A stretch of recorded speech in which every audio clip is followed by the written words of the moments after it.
Summer blockbuster season is over, and a lot of movie fans are trading the big screen experience for smaller screens at home. But whether your screen of choice is your computer, tablet, phone, smart TV, or even your internet-enabled popcorn popper, Infosec wants to make sure that you secure your screen. That's why we've created the free Secure Your Screen Toolkit to produce and direct you and your employees during National Cybersecurity Awareness Month. The toolkit includes 1 training module and an assessment, 5 posters to hang on the walls of your screening room, 4 newsletter templates, 4 email templates, and an employee presentation so you can save the day by preventing your organization from ending up with a starring role in the next big hacker event. Make Infosec your best supporting hacker preventer. See what I did by going to infosecinstitute.com/free to download our free toolkit and help turn the next big hacker heist into a box office flop this October. Look, I'm not going to ask you why you have an internet-enabled popcorn popper. I know we all bought some weird stuff during lockdown, but I will ask you to learn to secure your screens and secure your devices by going to infosecinstitute.com/free. One more time, rule of threes, that's infosecinstitute.com/free. And now, lights, camera, take action. Let's start the show. Today on Cyberwork, I am happy to welcome Dr. Heather Buker of 6 Clicks to the podcast. Heather has been a technical SME in the cybersecurity field her entire career, and 6 Clicks has introduced Ask Hailey, an AI-based governance, risk, and compliance tool that promises to move the work of GRC into a new era. Also on the show, Infosec's VP, Portfolio Product Strategy, and Cybersecurity Superstar Keatron Evans in a guest host capacity. Heather, Keatron, and I discuss the spaces in which governance, risk, and compliance can greatly benefit from AI machine learning enhancement, the crucial need to prioritize the decision-making skills of humans above everything else, and why seemingly disparate career roles and pivots can still lead you into the career direction you desire most. Keep it right here for this info-packed and highly entertaining episode of Cyberwork.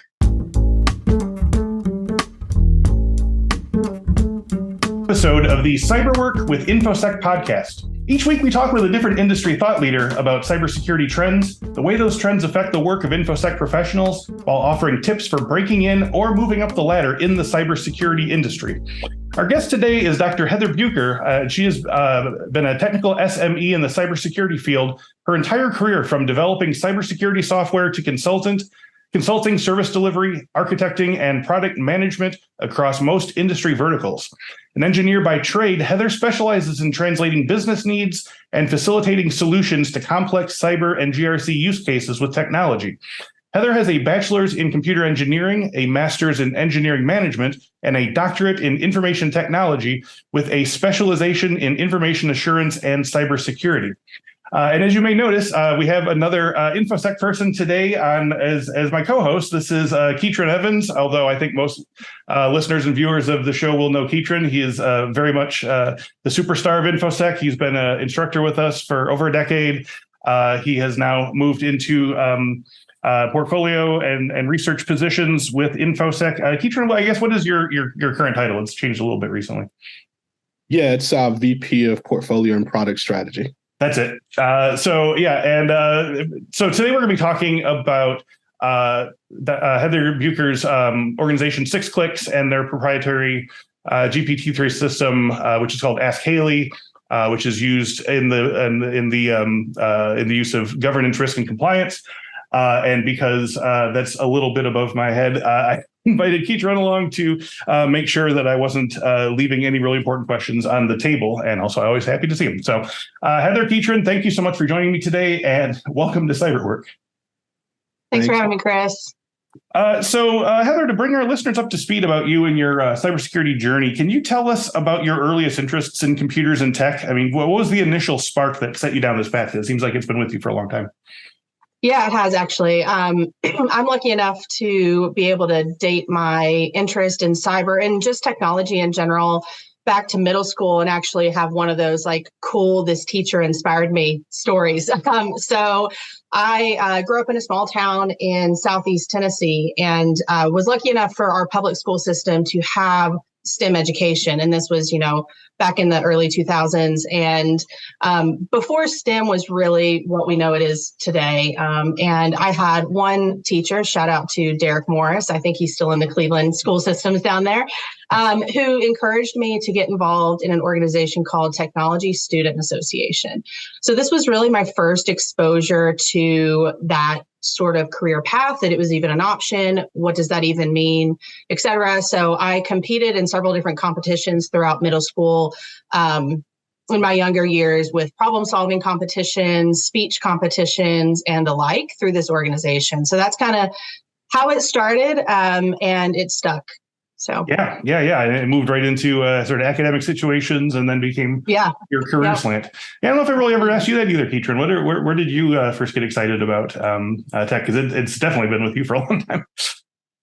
Yeah, it was actually the same. I grew up in Mississippi and we had a program similar to what Heather described called DT, or diversified technology.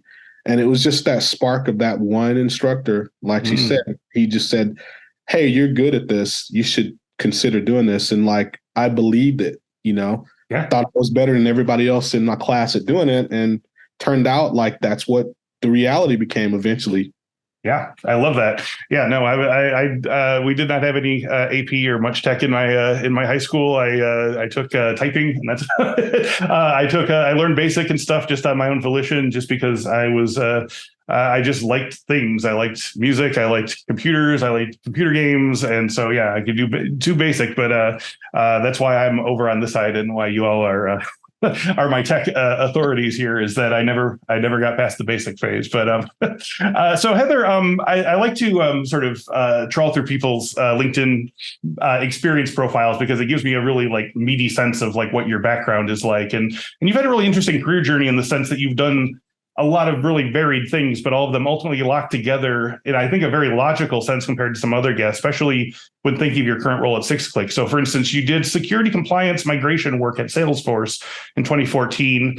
You spent several years as an implementation consultant at Agile for a variety of tools, including GRC platforms, locks in. And then from 2019 to 2021, you were a GRC solutions architect and product manager for Algress before joining on with SixClicks in 2021, where you moved from director of technical operations up to CTO to where you are now, chief customer officer. And of course, CyberWork listeners know that I'm always excited to see that you also did an early internship as a data security role with the Tennessee Valley Authority. So ICS security is one of my like big favorite topics on this podcast. So I'd love to hear a little bit about that if possible too. But can you talk about some of the ways in which each of these different pieces of your career puzzle, from product development to implementation to initial risk and compliance work, all prepared you for your challenges at SixClicks?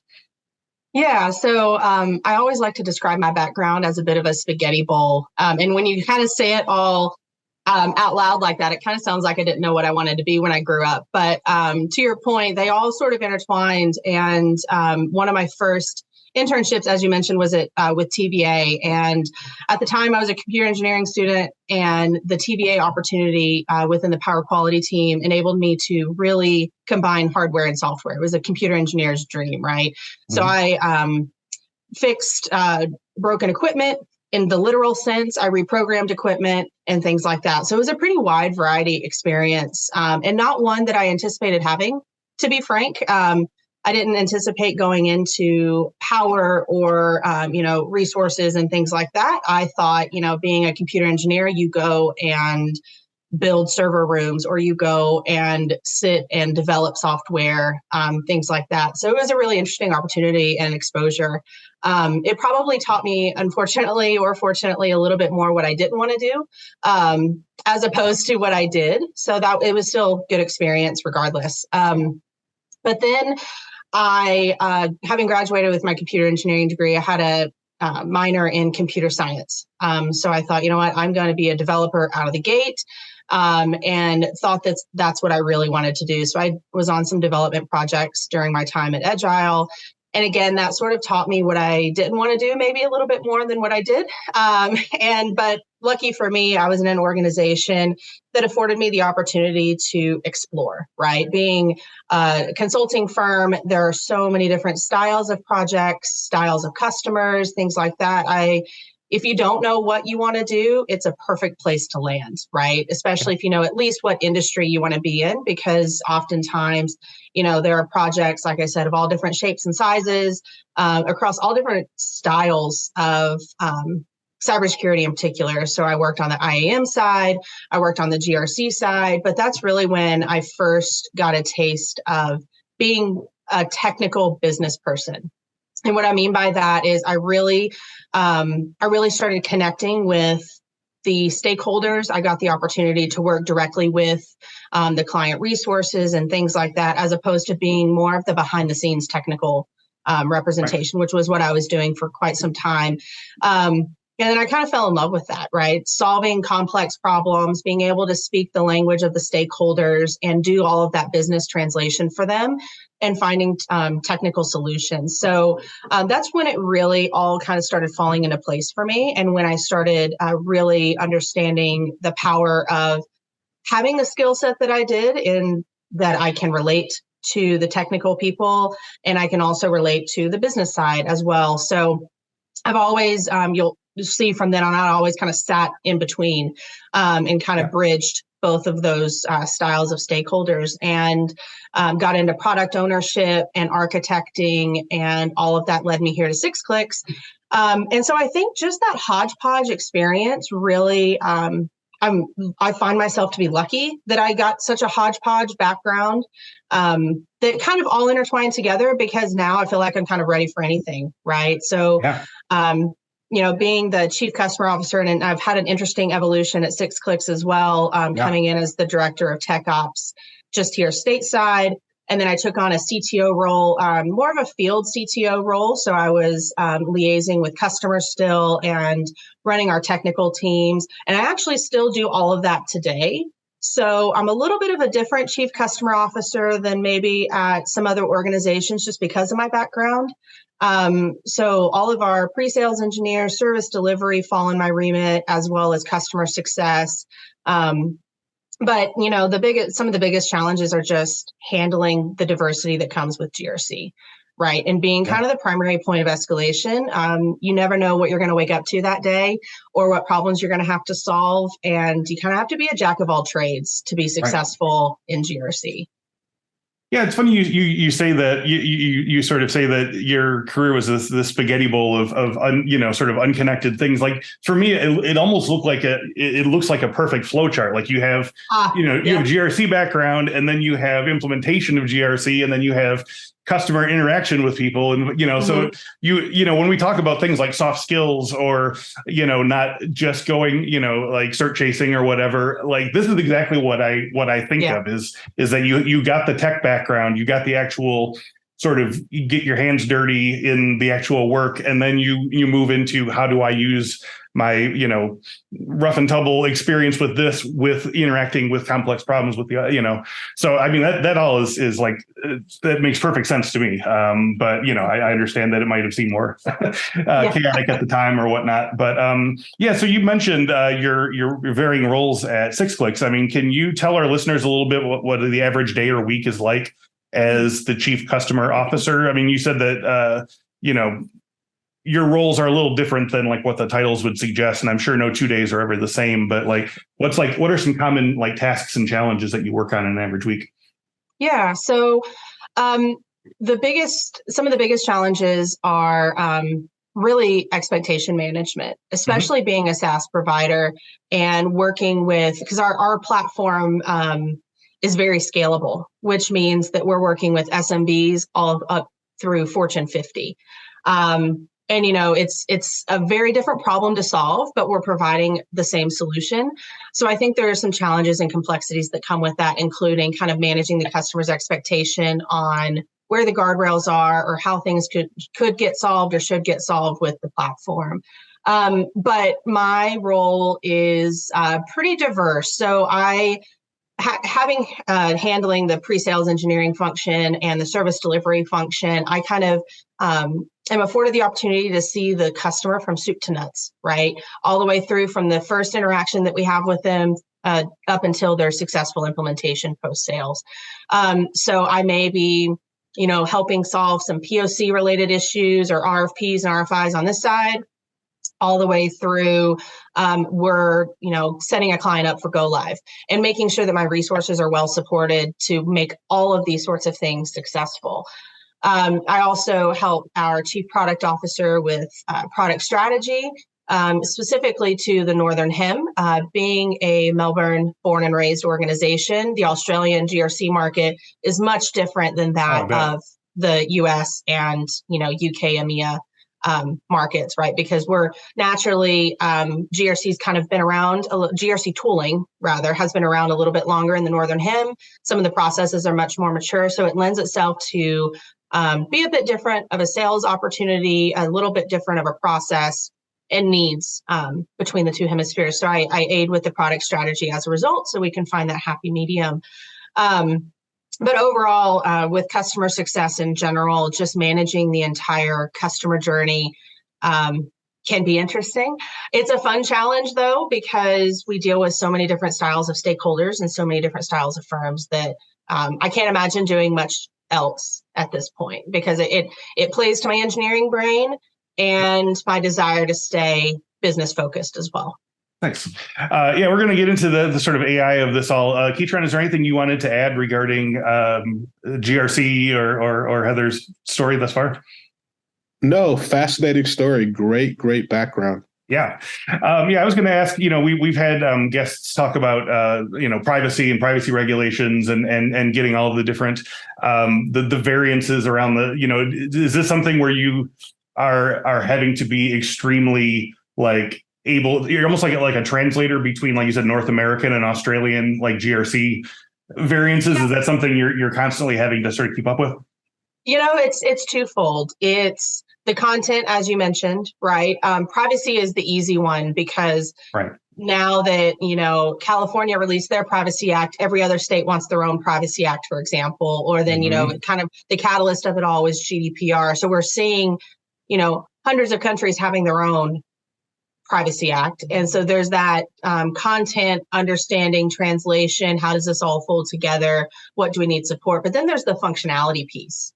The expectations on risk methodologies or supply chain being such a push here in the Northern Hemisphere, specifically in the States with CMMC knocking on the door, right? So it's constantly trying to figure out and prioritize what matters to the market, and then finding that perfect little middle of the Venn diagram where everything meets and focusing on that piece. That's probably one of the most challenging things 6Clicks as an organization and other tools like ours probably face regularly. Yeah. That's amazing. And it's something that, again, we have a lot of listeners who are just dipping their toe in various, will this be my career? Will this be my career? And like you said, they might end up doing a similar spaghetti bowl of different roles until they hit the thing that they really like. And so, the more that I can sort of tease out regarding, these variances and where you can sort of like make a name for yourself, i.e. being able to sort of translate different regulations from different, parts of the world and stuff, I think could be very exciting to some people who are just getting into this. So I want to get to our main topic today here. So as you know, 2023 has certainly been the year zero, I think, for the type of heavy conversations around the tech implementation, uses, and risks of AI and GPT technology we've been having over this past 6-8 months, and it's only going to intensify, I think, as the years come. So, we have you on the show because I wanted to talk about your newest GRC tool, Ask Hailey, which integrates GPT-3 capabilities into your Hailey engine and improves compliance mapping and risk management. But as I said, that's also why I wanted to ask Keatron to be my co-host this week, because I think he's going to have some really going to be able to help fill in some of the gaps of my knowledge and whatnot. So to start with, I want to ask you some basic questions, and then Keatron, feel free to jump in whenever you want, if you want to sort of extend on things that I'm asking about.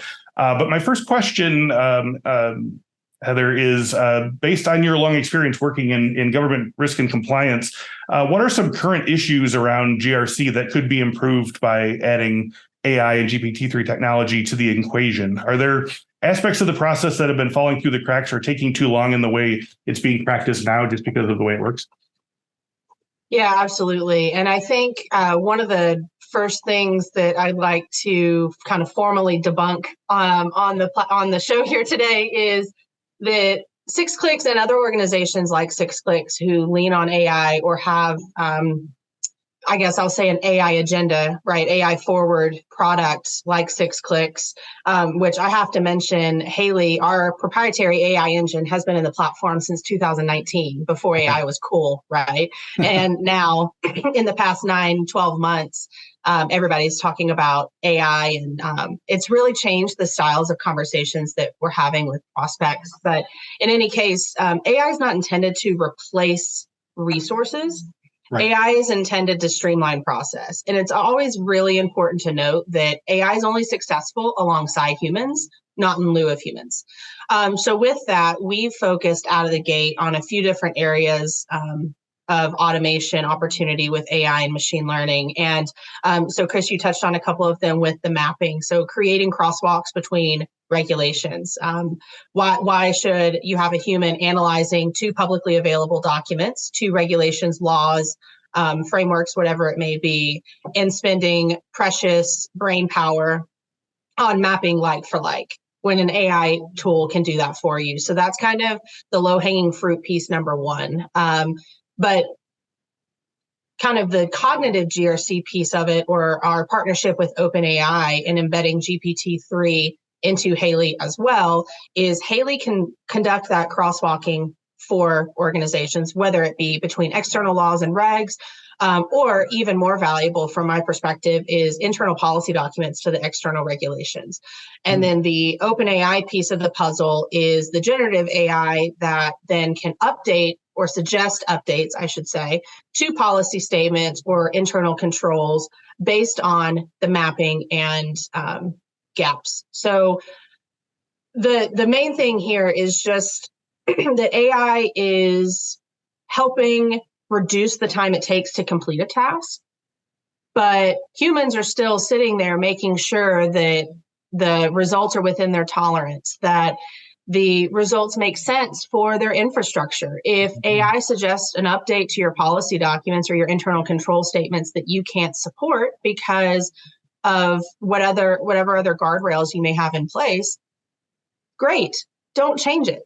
Right. And I think that's kind of the piece that people oftentimes forget, is that AI is only here to make your life easier, not to replace the nuanced ways that we can think as humans, the exceptions to the rule and all of that sort of thing. That there's still a lot of value there.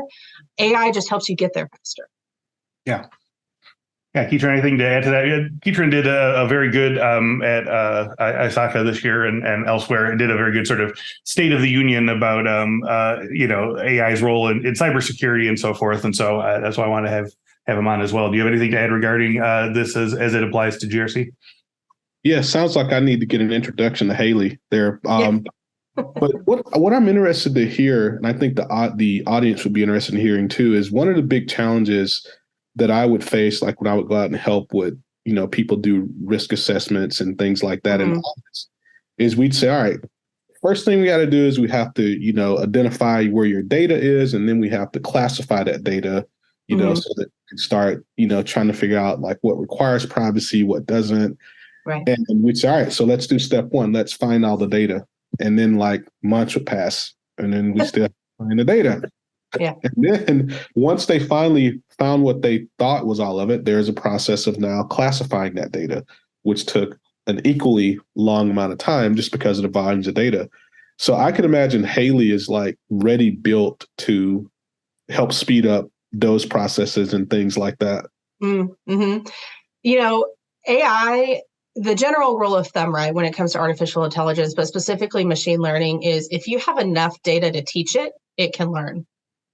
And it's a matter of what is it going to learn against? What's the foundation? You have to have subject matter experts to help the AI build the foundation and run the iterations and continue to learn and grow in that space.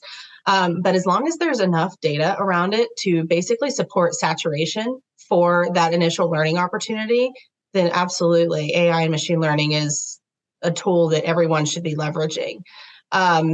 And it's a little bit interesting thinking about the risk side of AI. And, we're talking about technology processing data, right? So then all the red flags start flaring, and, the amber flags start getting thrown. And it really gives people a lot of pause. But I have to imagine that I oftentimes, when I am talking with a prospect who has the reservations and kind of puts a wall up on us when we say, oh, 6clicks is an AI-powered GRC platform, they're like, oh, wait. Now, I say to them, well, do you have a credit card or do you have a debit card? Can you imagine the conversations that had to happen before people started using electronic payments, right? But here today, nobody carries cash. So we're just at the beginning of the AI evolution. And I think it's just a matter of continuing to teach the market that there are some really rudimentary but time-consuming tasks that AI can help solve. Let's start there, right? We're not saying throw all your PII in an AI engine and send it out to the public web, right? We're just saying give it all of the data that's hard to sort through, that's hard to analyze with one person or a few resources, and let it work its magic for you, and then just validate. So long-winded way of saying absolutely, Keatron, that could be the perfect use case because it just needs lots of data, right? And that's it. Yeah, absolutely. And that's always a challenge that they would come back with, is like, it's just too much data. And the thing with machine learning is like the more data, usually the better. Better. Yeah. Yeah. Right. Most often, but yeah, absolutely. Yeah. And I think it's interesting too, like you just hit on a big, really important point there with AI and our evolution into it. What I always tell people is, if you can remember watching the old black and white little old videos of us trying to learn how to fly, where it'd be the person that would have like these leaves strapped onto their arms and they're trying to. This was before we discovered thrust and lift and all these things, right? That's where we are with AI. We're at that. There's things about it and ways that we will eventually evolve into using it that haven't even been imagined yet. So we're definitely in the infancy of it. Yeah, and I guess like some of those pre-Wright brothers flying attempts, we're going to take a few headers before we before we get off the ground here. But Heather, we sort of we're walking towards us, and I wanted to see if I could maybe put some concrete points to this. But you said that a lot of what this AI can do in terms of GRC is eliminate some of the grunt tasks, and higher order tasks can be left to the humans and stuff like that. And you mentioned a few things there, but can you give me some like other concrete examples of the type of problems that can be solved in this way? And when you said, you mentioned credit cards and debit cards, like I thought immediately, I'm someone who prides himself on being a good writer, and I really like kicked against Grammarly for a long time, and now I can't imagine being without it, because it takes away all of my not my flourishes, but my ticks, all the things that I don't like, they're like, oh yeah, of course you got to active tense, active tense. So can you give me some examples of that sort of thing within GRC where, you can actually see its use, even if you really pride yourself on being the sort of like human computer of GRC knowledge? Yeah, absolutely. So an example that I like to use often is the decade-long update that we just received on ISO 27001, right? If you're unfamiliar with this cybersecurity regulation, it is one that was published in 2013, smaller iterations before that, but then no net new version of ISO 27001 until 2022. So nearly a decade later. Can you imagine how much change happens in a decade in the cyberspace? So with Hailey and with AI technologies, you can take that regulation and do a couple of different things. Map the 2013 version onto 2022. What this is going to do is it's going to show you what's not changed, but way more importantly, the movers, the levers, the joiners, right? All of those gaps, all of these two controls or these two provisions became one. This one provision became three. Whatever that movement may be, we reworked this whole domain within ISO, et cetera. And so you kind of have an idea, because all those organizations that were compliant with 2013 now have to go and make sure they're compliant with 2022, right? So understanding all of that movement is really imperative to start towards your 2022 based readiness, and more importantly, your certification.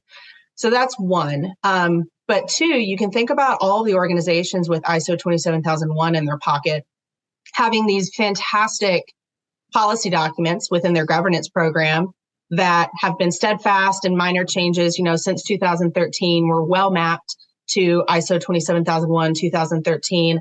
Now we have a new version. So not only do I have to recertify to that version, but I've got to make sure my governance program is up to snuff. Because if it's not, your certification is meaningless, right? Because that means that the other 364 days out of the year, the auditor is not sitting there walking you through your certification. Yep. You're not doing what you need to remain certified, right? So with Hailey in particular, organizations can take all of those governance and policy documents, of which there are tens of them, right, in really large, sophisticated organizations that are well mapped to the 2013 ISO version. Map it onto 2022, and this is going to do the same thing, right? It's going to take their internal policy document and say, here's where you are still very compliant.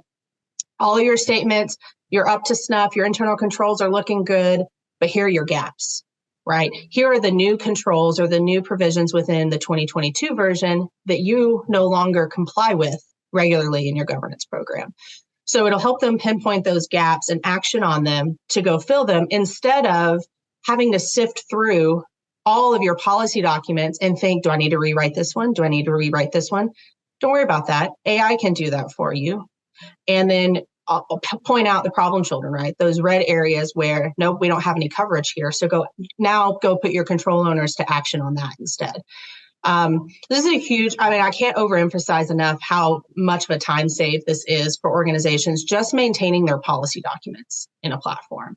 I talked about between version changes, but it could also apply to organizations who are maintaining an ISO certification and now have to comply with CMMC because they want to sell into the DoD, right? So they can, why recreate the wheel, take what you're already doing, and then just make minor updates in order to be CMMC compliant, for example.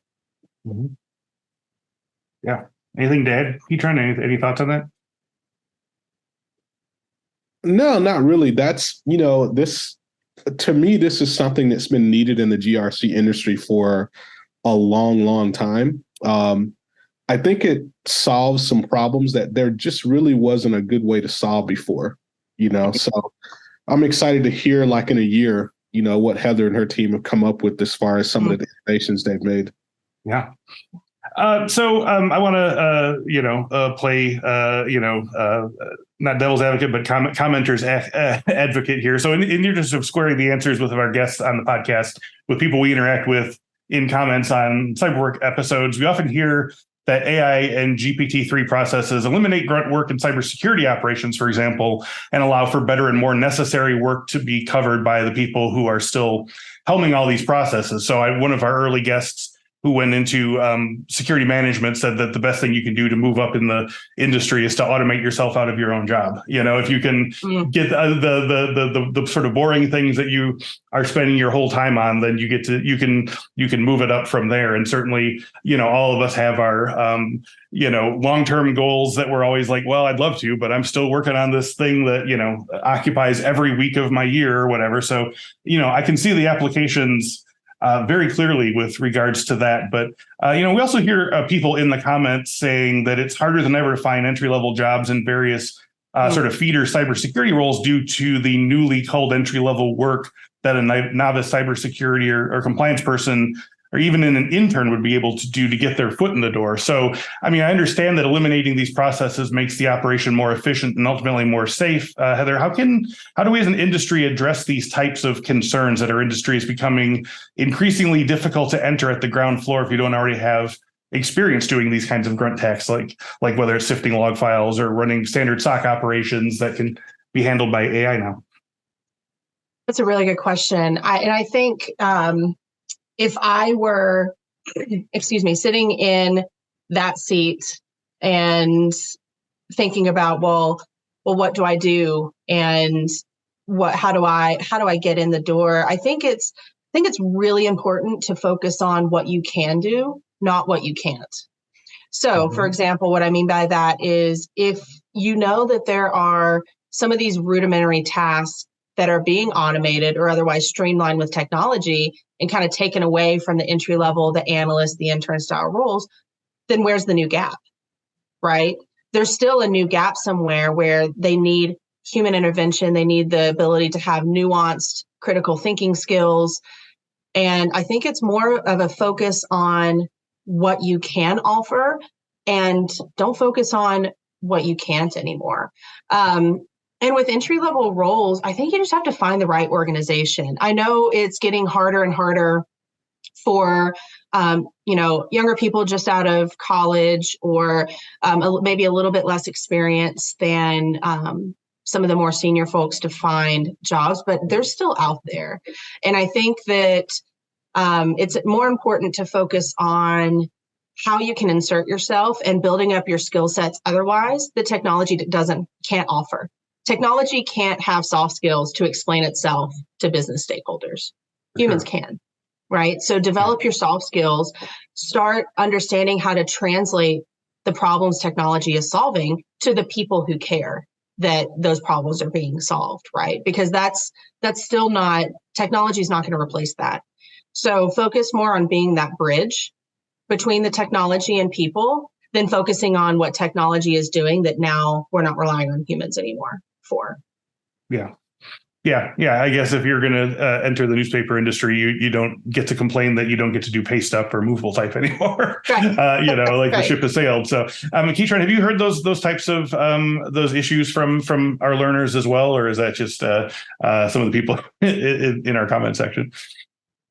Yeah, I've definitely heard some ramblings of it too. But one of the things that I always push back with is start thinking of ways and innovating how to use these tools to help bridge that gap, right? Because as some of the courses I released using ChatGPT to train a SOC analyst, for example, right? Like there's definitely going to be an explosion in the application of using these technologies to help fill those gaps more so than replacing those gaps, right? And to Heather's point, there's a human side of this that we don't have a technological way to replace right now, right? So, and I think that gap's going to continue to get bigger. So there's still going to be a lot of opportunity. It's just that where that opportunity is may shift a little bit because of these technologies. Right. Yeah. No, I agree with that. I just like to hear it.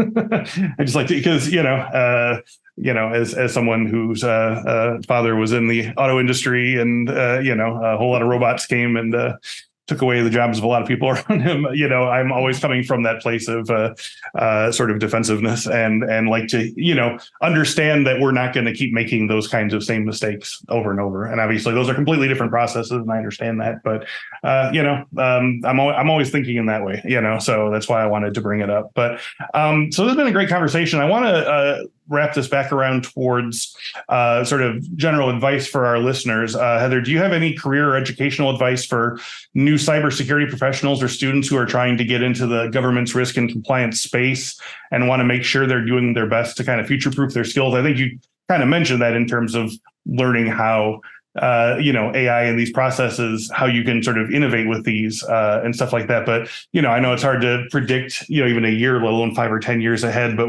what kind of skills or experiences or educational type processes do you think are likely to stay relevant no matter what direction things go in the years to come? I think always being able to speak both languages, that's never going away. Right. And maybe I'm biased because I found success in sitting in between technology and people. But it's a really valuable spot to be in because there are so many different opportunities, so many different avenues you can take. And that's why I have the spaghetti bowl background that I do. And I would also encourage what I hear often with people and students at my alma mater. I went to an all engineering school, so I have mentees there and I chat with them, and all this sort of thing is the fear of trying. The fear of looking like on paper that, like me, they didn't look like they didn't know what they wanted to be when they grow up. And I think cybersecurity and GRC is a couple of the most forgiving industries out there, because what does cybersecurity even mean? Right? There are so many different facets of that industry, and there's, you can break it down into hardware versus software. And then if we go and look at hardware, there are thousands of different things you can do within hardware, thousands of different things that you can do within software. Yep. And I don't think there's any harm in finding an organization that you think meets your needs, or a job that you think you want to do, and pivoting. Because cybersecurity is one of the easiest industries to pivot in. And to your point earlier, Chris, it all kind of does intertwine. It might on paper look a little bit strange, look like you hopped a little bit, but there's a commonality between all of that. And for students, I think, and just people in general looking to make a career change into cyber, just don't be afraid to try. Go get a certification. Don't feel like you have to have a 4-year degree with 6 years of higher ed thereafter. You don't. There are so many fantastic programs and courses and certifications that will teach you the foundations. Start there, right? Go look at ISACA's website. They have so many different CPE credit related courses and webinars and all of these sorts of events that tie into a plethora of different kind of verticals within the space. Go check a few out. Find out what interests you, and then go find people who do that job and see how did they become successful? What skills did they need to lock in on? And use that as your foundation. Network. Talk to people. Don't make the same mistake others already have, just because you're afraid to network, and go have some conversations with professionals that do something that you find interesting.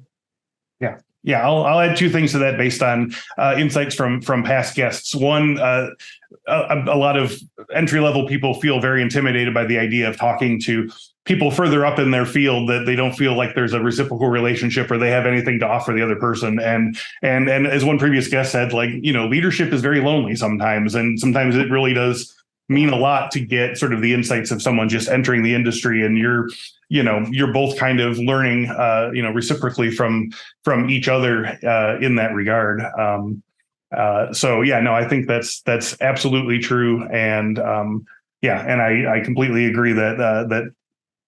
And I think the other thing I wanted to say was that a past guest said that security people will give you everything as long as they see you've put in an effort. So like if you want to know something even as simple as how do I get this job or how do I do this, they'll tell you, they'll give you the hint book as long as they know that you've put in the work to this point. I've thought about this, but I'm stuck here. They're happy to carry, but as long as, if you're just going to make a one-line message in LinkedIn and say, can you give me a job?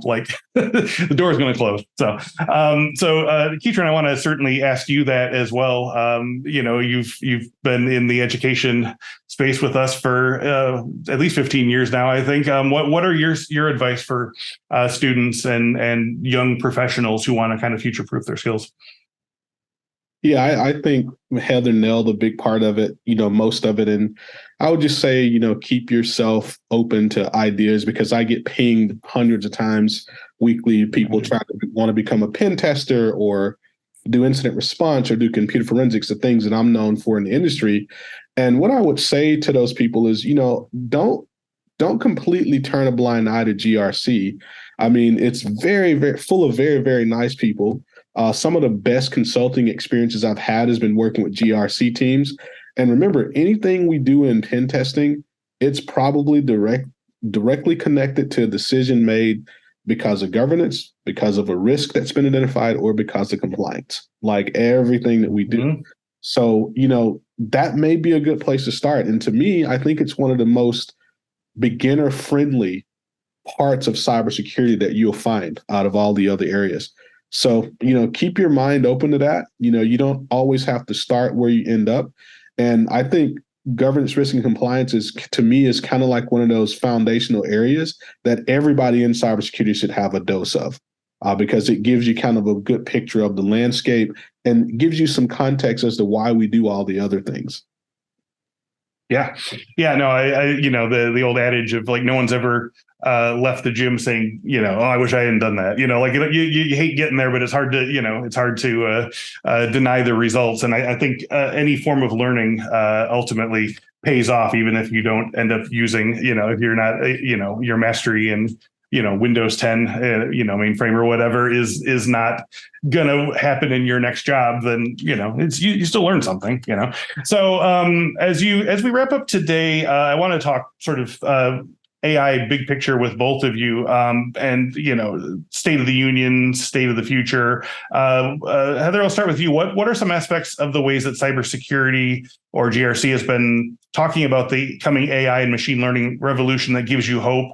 And are there any worries or concerns that you think aren't getting enough consideration in a rush to try out the neat new tech thing? Yeah, good question. I think what excites me most is it's just coming up in conversation more and more, right? People are really starting to think about it and how they can apply it or what they need to consider if they do want to utilize AI or machine learning technologies, whatever it may be. And that's pretty promising. And like I said, 6Clicks has had AI in our platform for over 4 years now. And when we were having these conversations when I first started in 2021 versus the style of conversations that I'm having now are completely different. Then it's like we were introducing this artificial intelligence concept to them, right? And there, of course, there's the wow factor and all that's fantastic, whatever, but that seems unnecessary to me. Well, now we're having conversations where organizations are coming to us because of AI and because they're starting to dig in a little bit more and do their own research and getting more excited about the opportunities that we could have by utilizing this type of technology. And so I think just that kind of mind shift to being AI forward and thinking about all of the future of AI as opposed to, oh yeah, that's a cool little thing. Neat that you guys have that, but whatever, I don't need it. It's been a cool kind of evolution to see just in the past couple of years. So I think the future is very bright.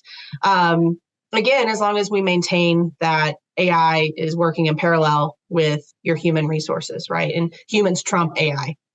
So if you disagree with it, by all means, disagree with it, move on in a different direction or whatever it may be.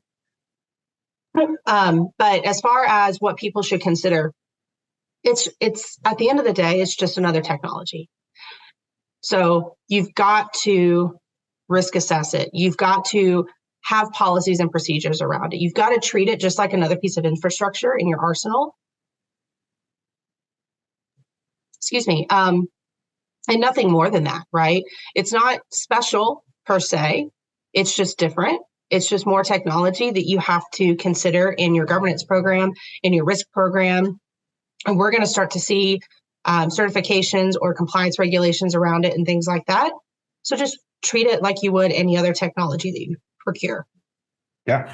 Keatron, any last words on the state of things? Yeah, I definitely think that, one of the things that we have to keep in context too is other technologies that are changing that are enabling us to take advantage of AI. For example, I just finished a few months ago, I did the AWS machine learning certification, which is their AI certification. Very difficult, but it was worth the time that I put into it. Because let me tell you, like what's happening is the computing power that used to only be reserved for a very select few big organizations in the world, some of that computing power is accessible to virtually anyone now through cloud technologies and the way cloud works. And, I was able to build models and do millions of model computations using different algorithms that I didn't have access to for less than $2, over like a 5-day period. Wow. To really build out some complex AI resultant task that I was trying to accomplish. So as these other supporting technologies that allow us to take advantage of AI in ways we haven't before become more and more consumer friendly and consumer cost friendly, we're going to see just, I think, a surge in innovations and things like that come from these technologies. And I think as we've seen with 6Clicks, organizations that are forward leaning and leaning into that and taking advantage of it are going to be the ones leading us in the future as everybody else is trying to catch up. So I would say lean in responsibly and try to think about ethics and legalities and things like that as you pick up these technologies. Absolutely. Yeah, great. Oh, go ahead. Sorry, I just have one thing to add to that. It kind of sparked another thought. So Keatron, I'm actually interested to see what your opinion might be on this, but from my perspective, one of the kind of big caution triangles that I hold up all the time is, are you mature enough for artificial intelligence, right? Is your program house in order? Is your grass green before you start going and watering this lawn, right? Because I think some of the other styles of conversations I see with prospects are coming to organizations like ours looking for the easy button. And I want to make sure that it's really clear, AI is not a big red magic easy button that you press and then all of a sudden your foundation is built and you've got a sturdy house, right? You've got to make that foundation and lean into AI to supplement your program, not to replace aspects of your program. There's a big difference there. And I think we're seeing some of the, and I don't mean for this to sound derogatory, but some of the less mature organizations that don't have any policies in place yet, or organizations that don't even have a risk register to look at, they're just starting to get off the ground. You're not ready for artificial intelligence yet. Yeah. Right. You've got to have all of that foundation, at least in a skeleton version, before you start looking to artificial intelligence to help you. Right. Because it's a supplemental tool. It's not the end all be all. Yeah. Yeah, for sure. 100%. You need teams and people like that to kind of help you manage it. I know generally we tell people, like, if you're going to practice, do it through us. We have our own stood up internal portals and things like that we use to allow people to try out stuff and things like that. And it's for a very good reason. It's very easy to let's say you're producing some work product that you're going to sell. You don't want to produce something and copyright something that's got somebody else's stuff in it that you didn't know is in there because you used, large language models to create that output that's pulling in content from somebody else's stuff. Like, those are the kinds of things that you have to be really careful about and think about as you're building products and other things based on AI, because we've already seen some examples of where people use the AI engines to write code for them, and that code is actually borrowed from other places that it found throughout the internet, and you can't call that commercial code that you wrote if it's written somewhere in the open source without giving proper credit and stuff like that. So there are some tricky situations you can get into, and one of the more important things, especially from the government and the intelligence side, is we've already seen people end up with material that shouldn't be public because they put it in something like ChatGPT or some other tool, and it ended up places it shouldn't be. So these are the kinds of things that your legal team, your PR team, these people are there for a reason. They can help you navigate these things and figure out an ethical and safe way to do it. Yeah. All right, that's an awesome place to end. So I'm gonna wrap us up here with some plugs here. One last question: if our listeners want to know more about Dr. Heather Buker and 6 Clicks, where should they go online? Yeah, you can catch me on LinkedIn at Heather Buker or 6clicks.com, and we have a wealth of information there. Mm-hmm. Yeah, the number 6, like you see up here, if you're looking at us, the number 6clicks.com. Okay. And how about you, Keatron? Any projects or initiatives you're excited to tell our listeners about over here at Infosec? Yeah, we're leaning into AI. We're doing a lot of interesting things with it. We're doing some unique and innovative stuff with how we're going to evolve how we train people, speeding up the process of how we can learn and teach and build labs and allow people to immerse themselves completely in labs. And you can always find me here at Infosec doing VP of product strategy type stuff, things like that.